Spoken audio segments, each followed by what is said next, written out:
ഒടുവിൽ മുഖ്യന് അക്ഷരാർത്ഥത്തിൽ പിടിവീഴുകയാണ്. ഡൽഹി മുഖ്യമന്ത്രി അരവിന്ദ് കെജ്രിവാളിന് ചോദ്യങ്ങൾ. കെജ്രിവാളിനെ പൂട്ടാൻ ഉറച്ചു തന്നെയാണ് ഇഡി. വീണ്ടും സമൻസ് 21-ന് ചോദ്യം ചെയ്യലിന് ഹാജരാകണം. ഡൽഹി മദ്യനയ കേസിലും അഴിമതി കേസിലും ജൽ ബോർഡ് അഴിമതി കേസിലുമാണ് ചോദ്യം ചെയ്യൽ നടക്കാൻ പോകുന്നത്.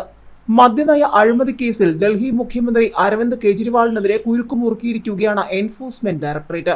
2 കേസുകളിൽ ചോദ്യം ചെയ്യലിന് ഹാജരാകാനാണ് 9ാം തവണ അയച്ചിരിക്കുന്ന നോട്ടീസിൽ പറഞ്ഞിരിക്കുന്നത്.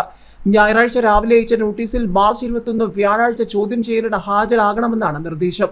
ഡൽഹി മദ്യനയ കേസിലും അഴിമതി കേസിലും ജൽ ബോർഡ് അഴിമതി കേസിലുമാണ് ചോദ്യം ചെയ്യൽ നടക്കുക.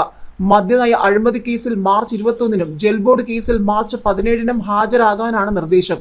ഇഡിയുടെ ചോദ്യം ചെയ്യലിന് ഹാജരാകാത്തതുമായി ബന്ധപ്പെട്ട പരാതികളിൽ കഴിഞ്ഞ ദിവസം കെജ്രിവാളിന് കോടതി ജാമ്യം അനുവദിച്ചിരുന്നു.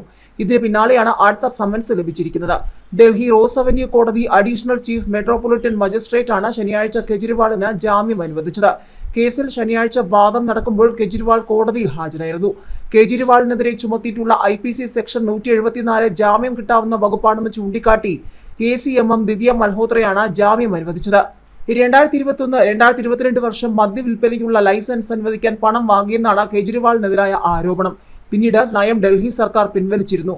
കേസുമായി ബന്ധപ്പെട്ട് CBI അറസ്റ്റ് ചെയ്ത ഡൽഹി മുൻ ഉപമുഖ്യമന്ത്രി മനീഷ് സിസോദിയ ഇപ്പോഴും ജയിലിലാണ്. ഇതേ കേസുമായി ബന്ധപ്പെട്ട് PRS നേതാവും തെലങ്കാന മുൻ മുഖ്യമന്ത്രി K. ചന്ദ്രശേഖർ റാവുവിന്റെ മകളുമായ K. കവിതയെ ED വെള്ളിയാഴ്ച അറസ്റ്റ് ചെയ്തിരുന്നു. വെള്ളിയാഴ്ച ഹൈദരാബാദിലെ കവിതയുടെ വീട്ടിൽ നടന്ന റെയ്ഡിനൊടുവിൽ വൈകിട്ട് 5:30യോടെയായിരുന്നു അറസ്റ്റ്. കോടതിയിൽ ഹാജരാക്കിയ കവിതയെ ശനിയാഴ്ച ചോദ്യം ചെയ്യലിനായി EDയുടെ കസ്റ്റഡിയിൽ വിട്ടിരുന്നു.